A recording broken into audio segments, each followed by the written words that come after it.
आज से हमारा जो क्लास है वो मेन शुरू होगा।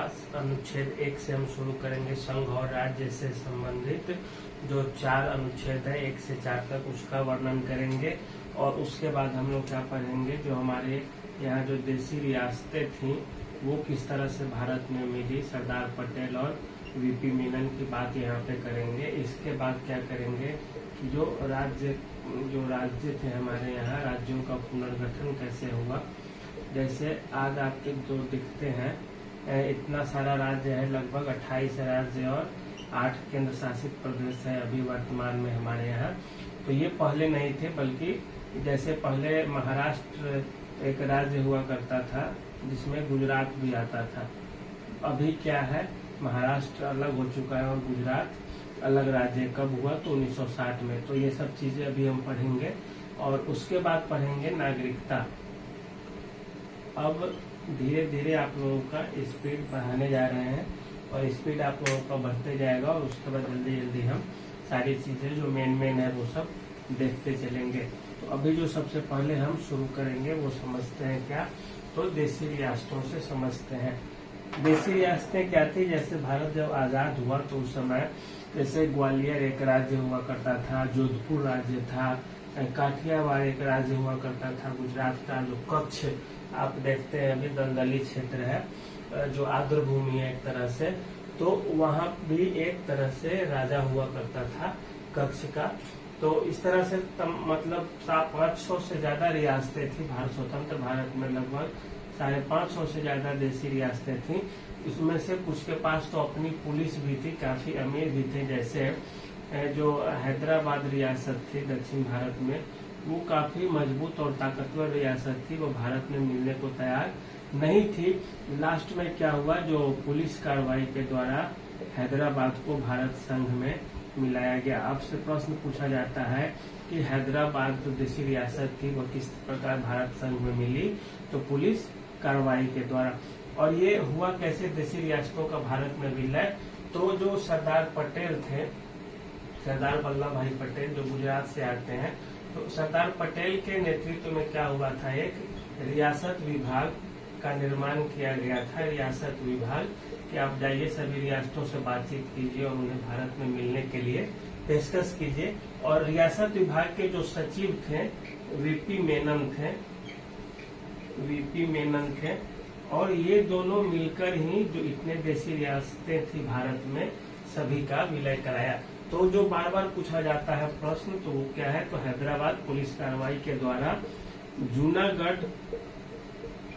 जूनागढ़ एक रियासत थी जिसे जनमत संग्रह के द्वारा, जनमत संग्रह का मतलब आप समझते होंगे, जैसे उस क्षेत्र में मान लो उस राज्य में 100 लोग रह रहे हैं तो 100 लोगों से वोट कराया जाएगा कि आप भारत में रहेंगे या पाकिस्तान में रहेंगे।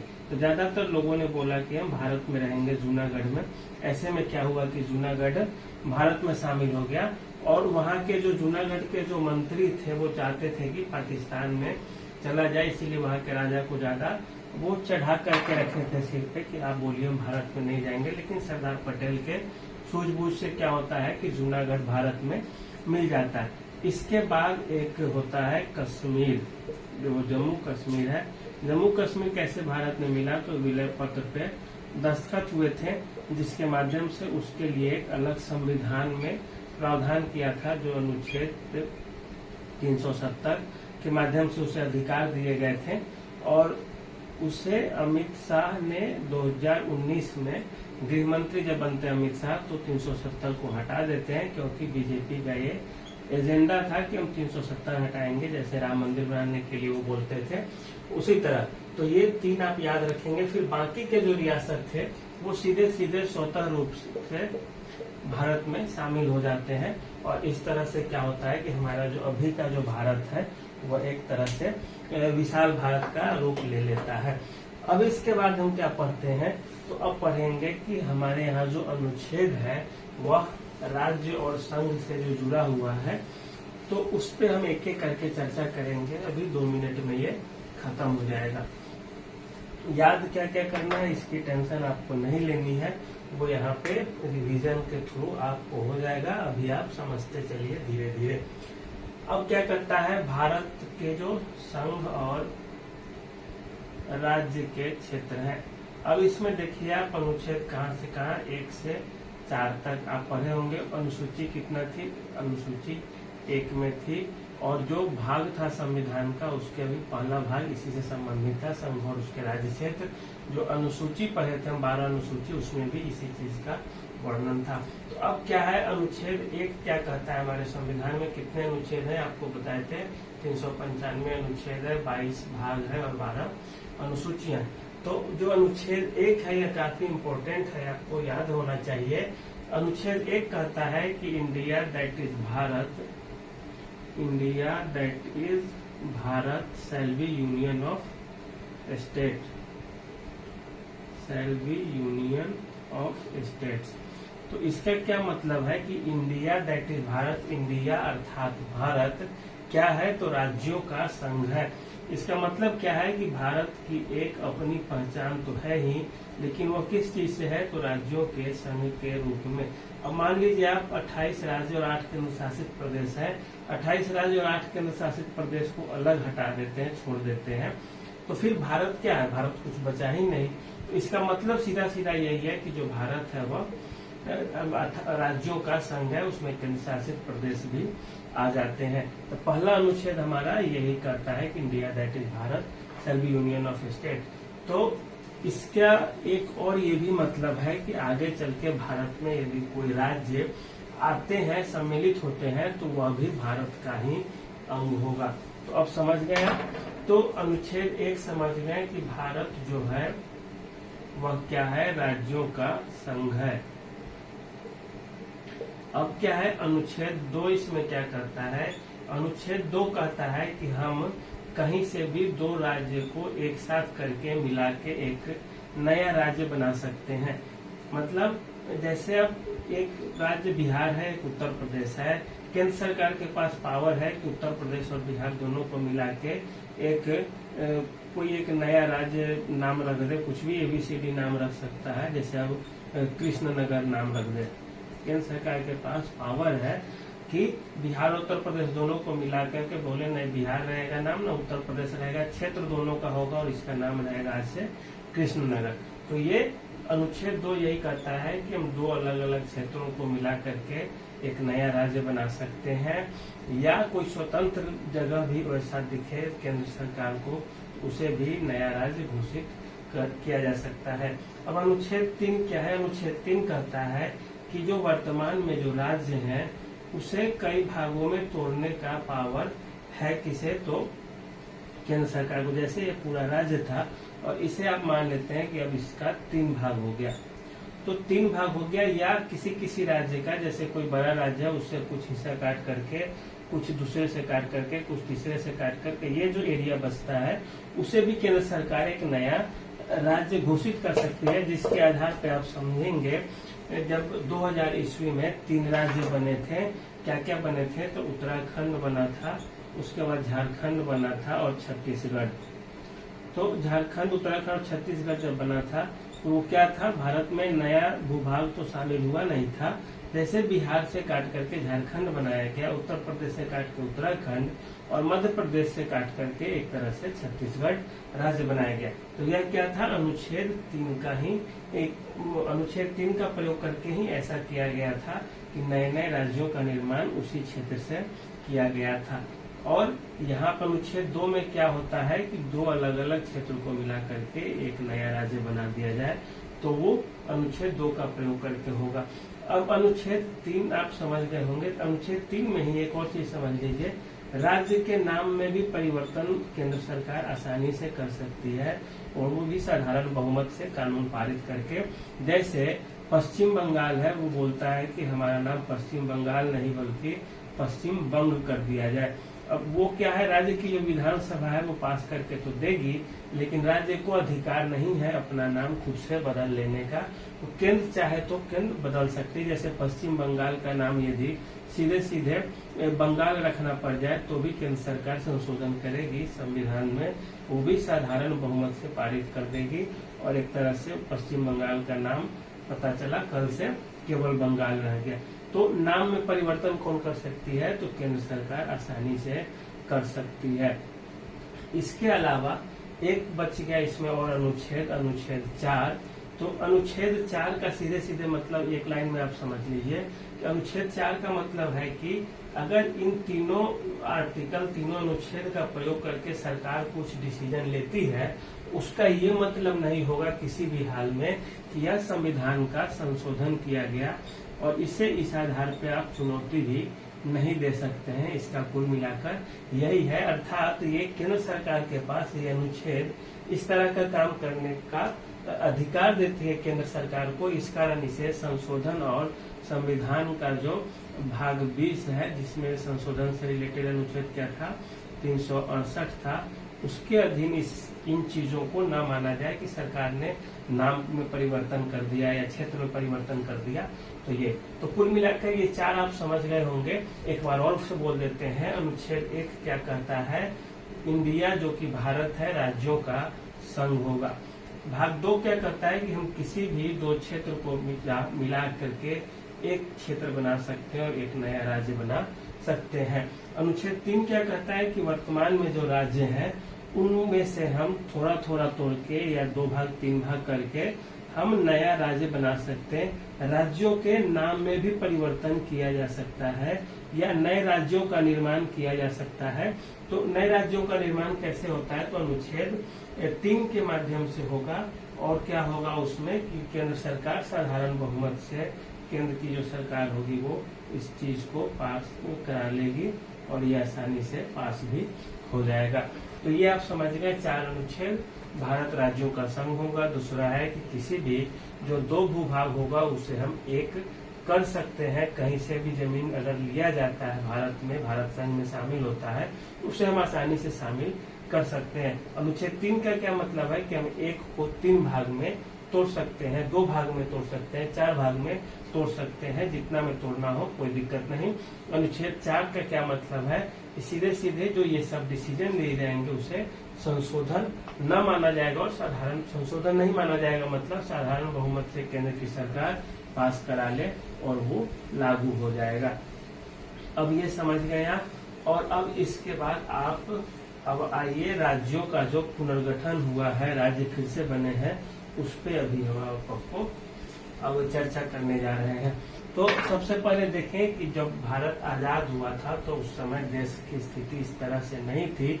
कई सारे रियासतें थी, वहाँ पे राज्य हुआ करते थे और जो राज्य हुआ करते थे उनमें सबसे बड़ी दिक्कत ये थी कि कहीं भाषा के आधार पे विभिन्नता थी, तो कभी कहीं पे धर्म को लेकर के, कहीं पे बोली को लेकर के, कहीं पर राजनीति को लेकर के, या कहीं पे कि वहाँ का क्षेत्र ज्यादा है तो हमारा क्षेत्र कम है, तो राजनीति लोकसभा में उसके ज्यादा है तो हमारे कम है, इस तरह से कर करके विवाद खड़े हुए थे।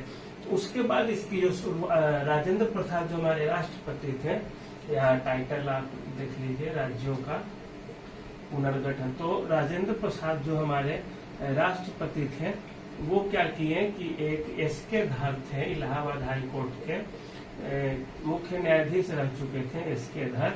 तो उनके नेतृत्व में एक सभा बनाई एक क्या बोलते हैं उसको, आयोग का गठन किया जाता है एसके धर के आयोग में। और वो आयोग को बोला जाता है कि आप सिफारिश कीजिए कि क्या भाषा के आधार पर राज्यों का निर्माण हो सकता है या नहीं हो सकता है। तो एसके धर सीधे सीधे बोलते हैं, अब चूंकि भारत में हजारों बोलियां थी, कई सारी भाषाएं थी, हर थोड़ा थोड़ा देर, हर थोड़े थोड़े दूर पे क्या था कि भाषा बदल जाती थी। इसी कारण से एसके धर ने कहा कि भाषा के आधार पे राज्यों का निर्माण सही नहीं है। इसके बाद इस समिति की जांच के लिए कांग्रेस ने एक अपनी समिति बनाई। उसमें क्या था कि पट्टाभी सीताराम मैया, वल्लभ भाई पटेल और जवाहरलाल नेहरू। तो पट्टाभी सीताराम मैया, सरदार वल्लभ भाई पटेल और जवाहरलाल नेहरू, 3 लोगों की सदस्यता में एक नई समिति का गठन हुआ। और इस समिति ने भी क्या कहा कि भाषा के आधार पर राज्यों का निर्माण सही नहीं है। अब समझ जाइए, अब इसके धर ने कहा कि नहीं होगा। पीवी समिति जो बनी थी, पंडित पट्टाभी सीताराम मैया, सरदार पटेल और जवाहरलाल नेहरू के नेतृत्व में, तो इन लोगों ने भी कहा कि अब नहीं हो सकता। इसके बाद क्या होता है कि आंध्र प्रदेश में आंध्र प्रदेश आपको बता दें कि अभी जो आप भारत का जो ये नक्शा है, तो यहाँ पे तमिलनाडु है, यहाँ पे आंध्र प्रदेश है, तेलंगाना है। तो आंध्र प्रदेश, तेलंगाना और तमिलनाडु ये तीनों एक तरह से एक ही राज्य थे। और यहाँ पे दिक्कत क्या थी कि तमिलनाडु में क्या तमिल बोली जाती थी, आंध्र प्रदेश में क्या बोला जाता है तो तेलुगु बोला जाता है, और तेलंगाना में भी तेलुगु ही बोला जाता है। ये आप लोग थोड़ा ध्यान पे रखेंगे कि इसमें जैसे तमिलनाडु में तेलुगु नहीं है, तमिलनाडु में तमिल बोली जाती है, और तेलुगु कहाँ बोला जाता है, आंध्रा में। ये नहीं कि परीक्षा में सवाल है आप गलत मार के आ जाइएगा कि तमिलनाडु में तेलुगु है, गलत चीज है ये। तमिलनाडु में तमिल बोली जाती है और आंध्र प्रदेश में तेलुगु। तो यहाँ पे क्या होता है कि पोटी श्री रामुलु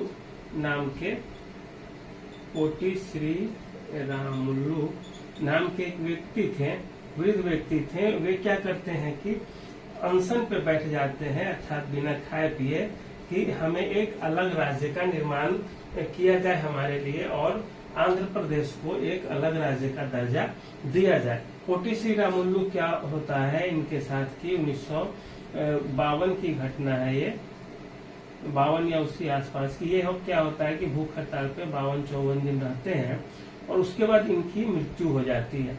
अब इनकी जैसे ही मृत्यु होती है पोटी श्री रामुलु की, उसके बाद केंद्र की सरकार को लगता है कि अब हमारा जो आंदोलन है भड़क जाएगा और देश में एक बार फिर से अशांति हो जाएगी।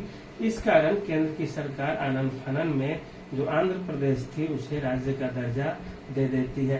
तो एक तरह से आप देखें तो भारत में भाषा के आधार पर राज्य का गठन होने का पहला मामला कहाँ दिखता है तो आंध्र प्रदेश में दिखता है। कब दिखता है तो 1953 में दिखता है, जब भाषा के आधार पर एक नया राज्य आंध्र प्रदेश का निर्माण हो जाता है। तो कुल मिला के यही रही कहानी। एस.के. धर के नेतृत्व में सबसे पहले समिति बनी, उन्होंने कहा नहीं सही है भाषा के नाम पे।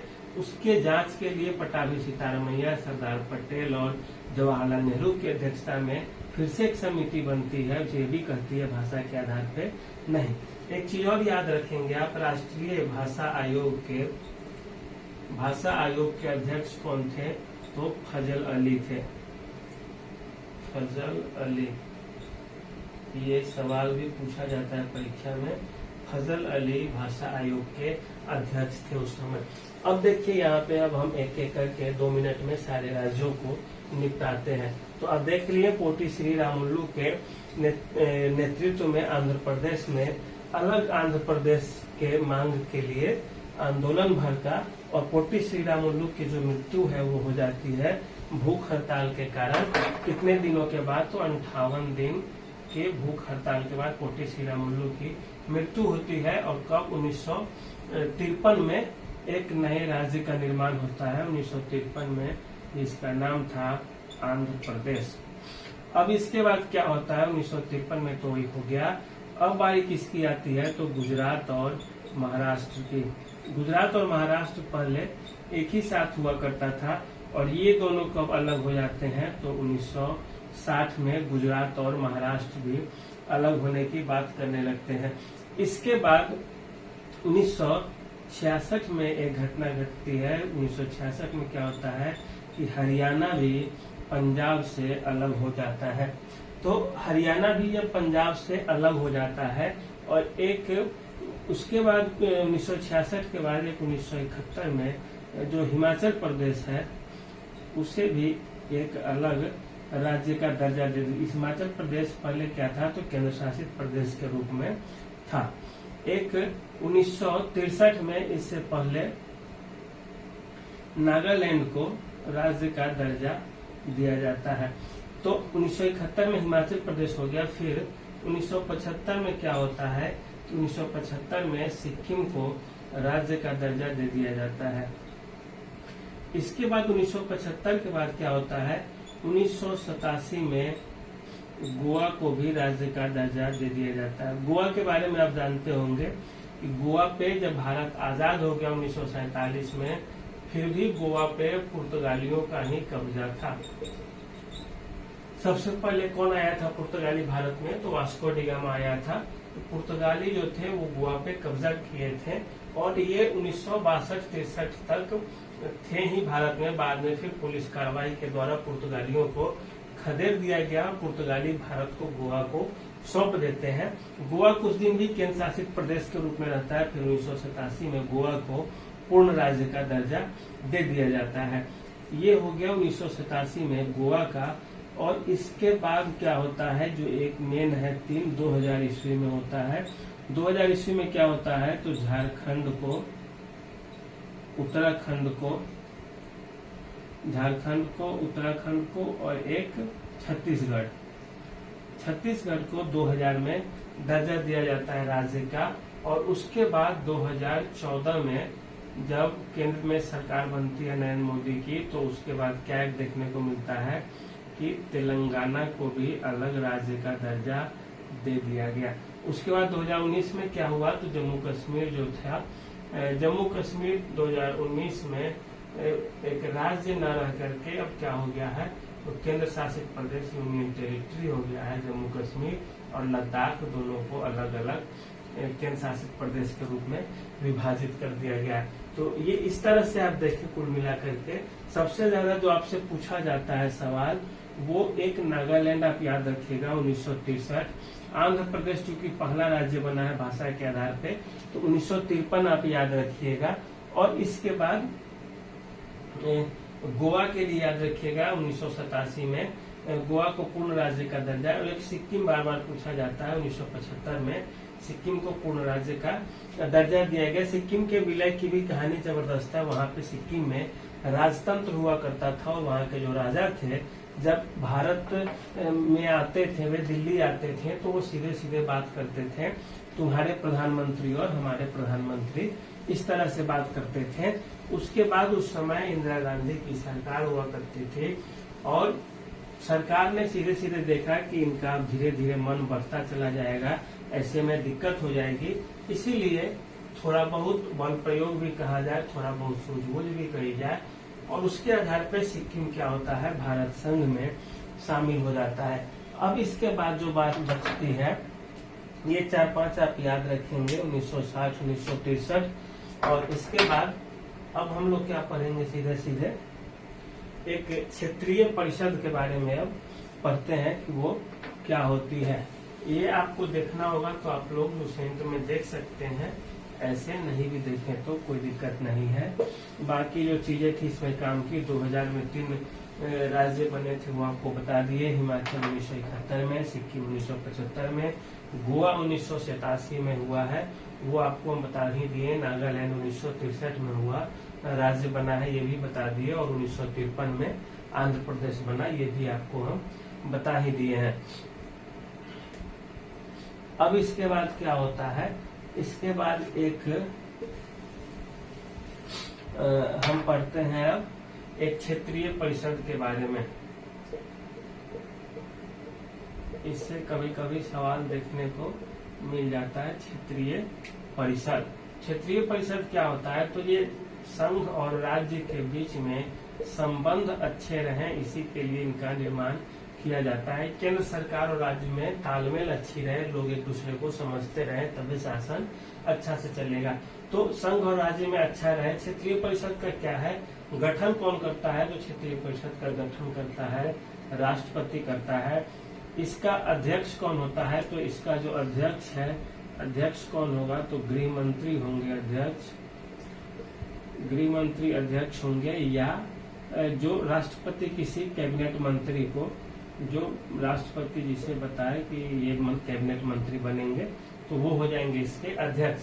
अब बात आती है इसके उपाध्यक्ष कौन होंगे, तो जो उपाध्यक्ष होंगे वो रोटेशनल सिस्टम होता है, अर्थात एक साल के लिए सभी राज्यों के मुख्यमंत्री जो इसके सदस्य होते हैं।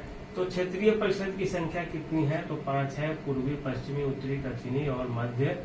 तो ये आप याद रखेंगे। बिहार किसके अंतर्गत आता है, बिहार किस क्षेत्रीय परिषद के अंतर्गत आता है, तो पूर्वी क्षेत्रीय परिषद के अंतर्गत बिहार आता है, ये आप याद रखेंगे।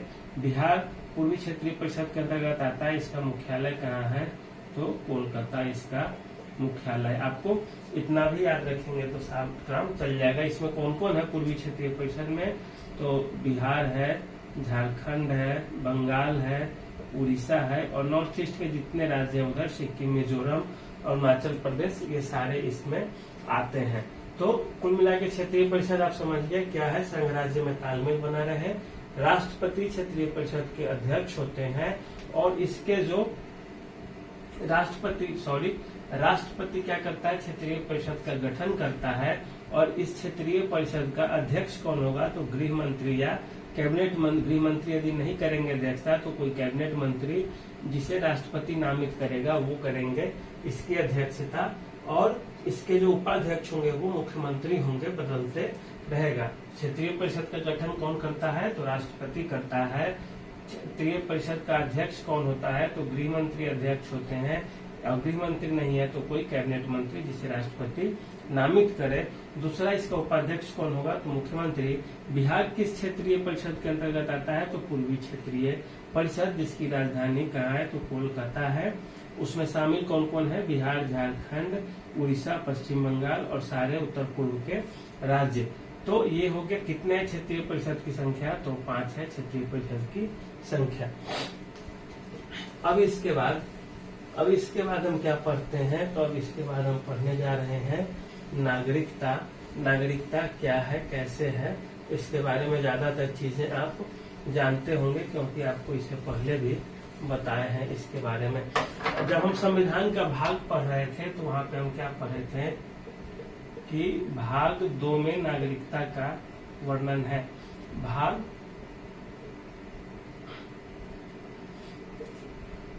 नागरिकता का वर्णन कहाँ है, तो भाग 2 में संविधान के नागरिकता का वर्णन है। नागरिकता का प्रावधान किस तरह का है, तो एकल नागरिकता है हमारे देश में। कानून इस पे कौन बना सकता है, तो केंद्र की सरकार, राज्य के पास कोई पावर नहीं है। अब देखिए इसमें इसका सीधा सा मतलब क्या हुआ। अब इस पे हम थोड़ा जिक्र कर लेते हैं इसका। नागरिकता भाग 2 में है। जब भाग हम पढ़ रहे थे संविधान के तो देखे थे क्या क्या देखे थे हम, तो भाग 1 में संघ और राज्य था, भाग 2 में नागरिकता, भाग 3 में संविधान के मौलिक अधिकार, भाग 4 में नीति निर्देशक था, तो भाग 4 काम में मौलिक कर्तव्य, भाग 5 में संघ। इस तरह से हम 20 भाग पढ़े थे।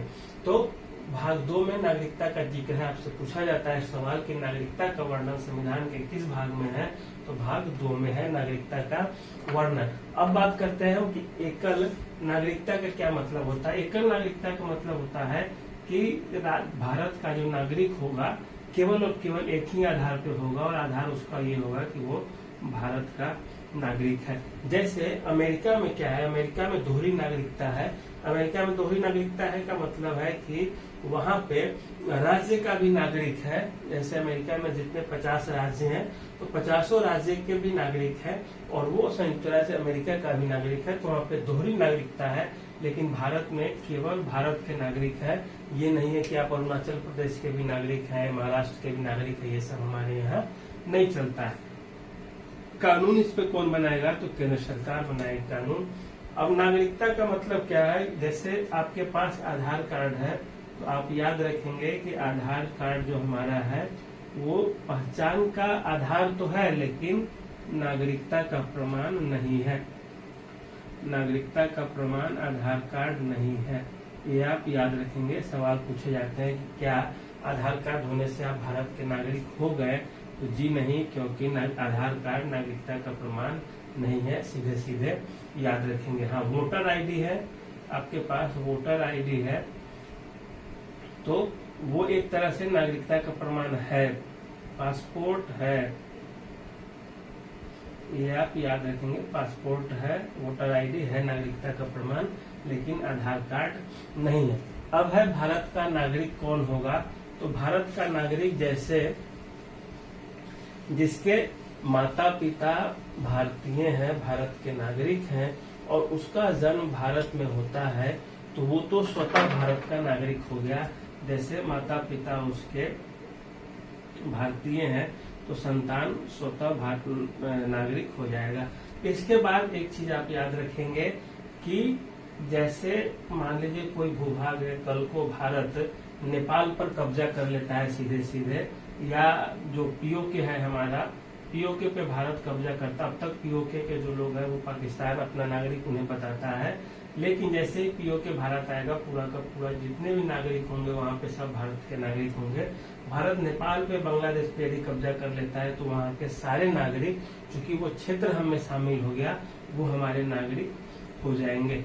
इसके बाद जैसे माता या पिता में से कोई एक यदि भारत का नागरिक है और उसके जो संतान है वो चाहता है कि भारत की नागरिकता ले, तो भारत का नागरिक समझा जा सकता है। इसके अलावा भारत का जो पुरुष है कोई, या भारत कोई स्त्री है किसी विदेशी से भी शादी कर लेती है और वह यदि बोलेगा कि हम भारत में रहेंगे, हमें नागरिकता दीजिए, तो नागरिकता उसे आसानी से मिल जाएगी। इसके अलावा एक दो और चीजें हैं जो आप समझ जाइए, उसके बाद फिर हम बताएंगे नागरिकता का त्याग कैसे होता है। इससे जुड़े कोई अगर उस तरह के विवाद होंगे तो उसका हम अभी चर्चा कर लेंगे। ये सब चीजें तो समझ गए आप। इसके अलावा क्या होता है, एक रजिस्ट्रेशन के द्वारा भी भारत की नागरिकता प्राप्त की जाती है। तो रजिस्ट्रेशन के द्वारा अर्थात पंजीकरण के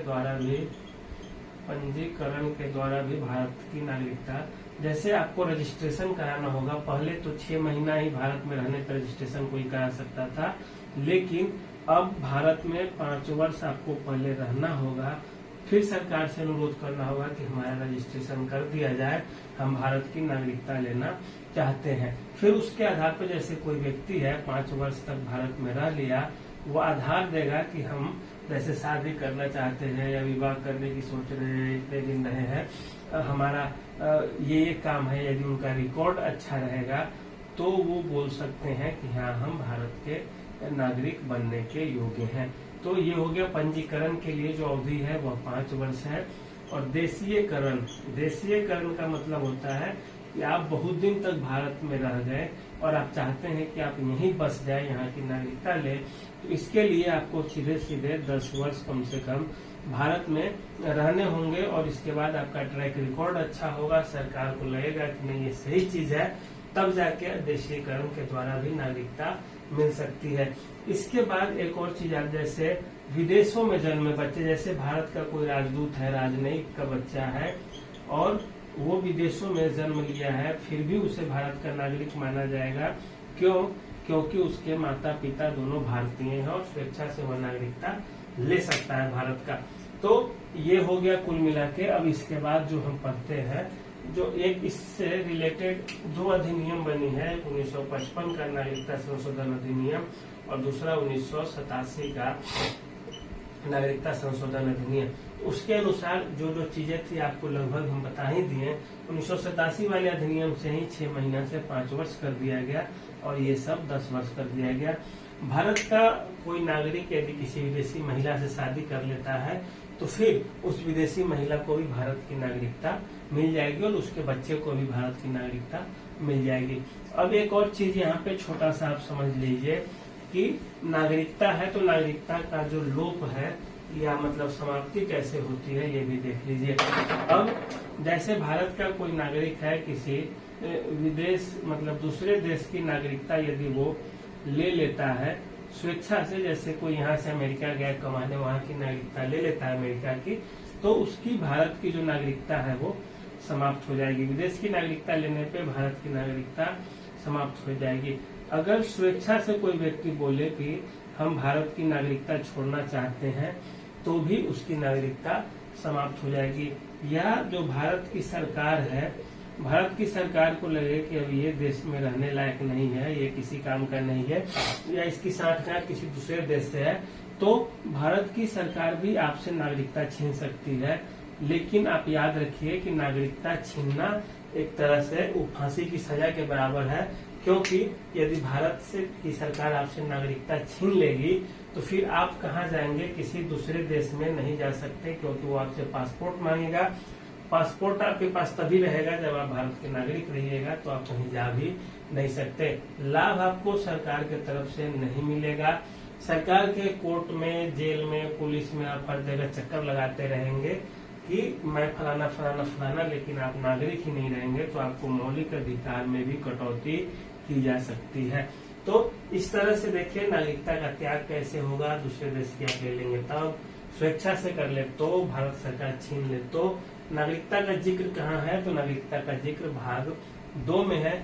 एकल नागरिकता का क्या मतलब है? कोई व्यक्ति या क्या मतलब केवल भारत का ही नागरिक होगा, किसी राज्य से उसे कोई मतलब नहीं है। उसके बाद और क्या होता है? केंद्र सरकार ही इस पे कानून बनाएगी। अब तक 2 बार कानून बने हैं, 1955 का नागरिकता संशोधन अधिनियम और 1987 का नागरिकता संशोधन अधिनियम। इसके आधार पर क्या हुआ? रजिस्ट्रेशन के लिए पंजीकरण के द्वारा जो नागरिकता प्राप्त करेंगे उसकी जो अवधि है 6 महीने से 5 वर्ष कर दी गई, और जो देशीयकरण के द्वारा नागरिकता प्राप्त करने का जो प्रावधान था उसमें 10 वर्ष कर दिया गया समय, अर्थात 10 वर्ष रहने के बाद ही आप बोल सकते हैं कि हमें यहाँ का नागरिक बनाया जाए, और त्याग इस तरह से होगा। तो कुल मिला के नागरिकता से इतना ही है। इसमें भाग 2 में इसका वर्णन है। और एक और चीज आप याद रखेंगे, इसमें अनुच्छेद कितना है? तो 5 से 11 अनुच्छेद है। 1 से 4 तो आप पढ़े थे संघ और राज्य के बारे में, अर्थात पहला India that is Bharat shall be union of states. पहला जो था हमारा अनुच्छेद, हमारे संविधान का जो पहला अनुच्छेद है वह क्या है? India that is Bharat shall be union of state. India अर्थात भारत जो है वह राज्यों का एक संघ है। तो उसमें जो 4 अनुच्छेद थे, 4 अनुच्छेद थे। पहला, भारत क्या है? राज्यों का संघ है, भारत राज्यों का संघ है।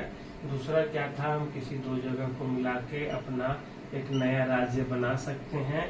तीसरा क्या था? हम किसी एक को तोड़ मरोड़ कर 1, 2, 3 बना सकते हैं। नाम में परिवर्तन कर सकते हैं, नाम में परिवर्तन कर सकते हैं, क्षेत्र में परिवर्तन कर सकते हैं। और चौथा अनुच्छेद क्या था? कि ये सब काम यदि केंद्र की सरकार करेगी तो इसे संशोधन न माना जाएगा। ये क्या है? तो हमारा चौथा अनुच्छेद है एक तरह से। तो कुल मिला के यही रहा आज के लिए क्लास। अब आगे जो कल क्लास लेंगे हम उसमें आपको बताएंगे कि अब तक हम जो पढ़े हैं उसमें से कैसे कैसे याद रखें चीजें। अनुसूचियों को फिर से रिवाइज करेंगे, जो हमारे भाग है 22 उसको याद कराएंगे आपको हम। फिर इसके बाद आज जो राजभाषा आयोग बना, राज्यों का पुनर्गठन हुआ, उसमें तो आज हम मेन ही बताए हैं। हिमाचल प्रदेश 1971, सिक्किम 1975 में राज्य बना है, गोवा 1987 में राज्य बना है, 1953 में आंध्र प्रदेश बना था, पुट्टी श्रीरामुलु 58 दिन तक लगभग भूख हड़ताल पर रहे और मर गए थे। फिर राजभाषा आयोग के अध्यक्ष कौन थे? तो फजल अली थे उस दौरान। इसके बाद डॉक्टर राजेंद्र प्रसाद किसके नेतृत्व में गठन किए थे? भाषा के आधार पर राज्य बनने चाहिए या नहीं, इसके धर के नेतृत्व में, वे इलाहाबाद हाई कोर्ट से थे। और इसके बाद क्या पढ़े थे? उस जो इसके धर समिति थी वो क्या रिपोर्ट की भाषा के आधार पर नहीं होना चाहिए, और उसको समीक्षा के लिए उसके कांग्रेस ने समिति बनाई थी, जेवीपी, जवाहरलाल नेहरू, पट्टाभी सीतारामैया और सरदार वल्लभ भाई पटेल के नेतृत्व में। तो वो हम आपको कराए हैं। तो कुल मिला के यही रहा आज के क्लास का सारांश। अब इसके बाद एक क्लास आपको हम करा देंगे, थोड़ा रिवाइज करा देंगे पीछे से, जिससे थोड़ा याद रहेगा। इससे बीच बीच में हम कराते ही रहते हैं। तो ये देखिए, आपको अगर कभी कभी बीच में पढ़ना होगा तो रिसेंट में जो टॉपिक यहाँ पढ़ाएंगे वो आप देख लीजिएगा।